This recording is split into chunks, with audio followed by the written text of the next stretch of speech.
A Philadelphia man accustomed to reporting the news has sadly become the news, another victim of violence in our city. Journalist and activist Josh Kruger was killed inside of his own home in the early hours yesterday morning. He contributed to the Philadelphia Inquirer and many other publications, and also he was involved in city government. It was in the mayor's office at one point in time. And so instead of, having his own byline as he normally would, this is a headline. And this made news across the country. Sure did. And his loved ones planned his funeral, and police are obviously looking for his killer. This morning we're joined by Kendall Stephens. Kendall, thanks for coming in. Thank you for having me. You're a friend of Josh. Yes. Before we go too much further, how would you describe him? I would describe him as adventurous, someone who was compassionate, kind, someone that was fierce, brave in reporting the news, brave in the way that he lived, and was unapologetic in the way that he chose to live his life, which was with authenticity. Yeah.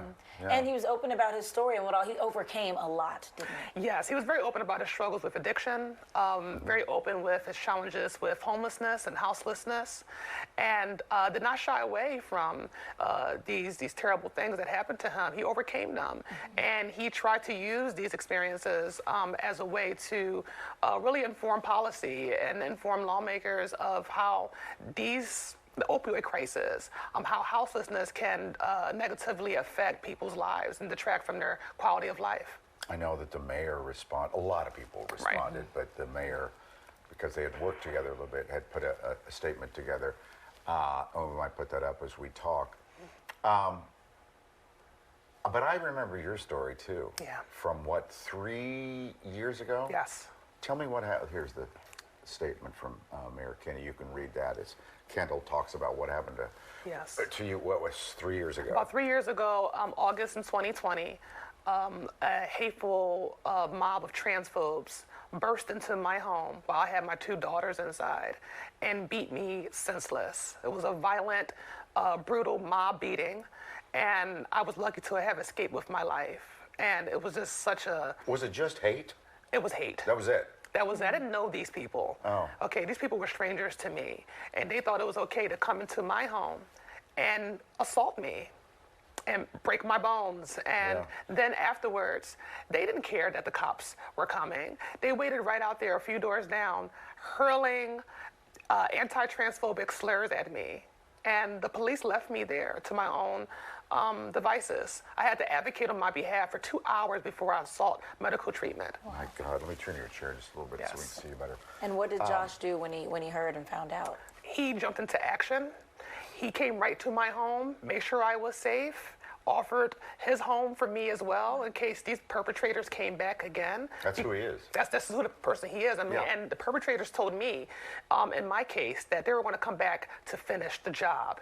And that meant to me that they had every intention to murder me. So with this situation with Josh, it just brings back some painful memories. He was shot 7 times. 7 times. Overkill. Yeah.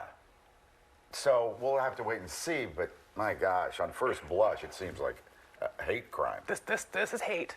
This is vitriol. Someone coming to someone's home under the cover of night and violently shooting them in their own home, that is hate. Yeah. So did it happen to you in Point Breeze? It did. We only lived a few blocks apart from each other. Oh my God. So you've moved out of that area? I had no choice. After I was violently beaten, I became a victim of witness intimidation, bullets in my mailbox, people coming to my home, banging on my door, harassing me. Do you know if he was going through any of that? He was. Yeah. Someone threw a rock through his window, I believe in August. And then a couple weeks ago, some crazy woman named Diabla came to his home and threatened his life. So he wrote about that. He wrote about that. He was concerned. So we're looking at pictures of him throughout his life. Yeah. What kind of loss, considering he was such an activist and such a voice, what kind of loss is this for the Philadelphia community? This is a tremendous loss. to the Philadelphia community, but especially the LGBTQ plus community, because he was able to use his platform as a journalist to advocate on the behalf of those who are often rendered voiceless and invisible.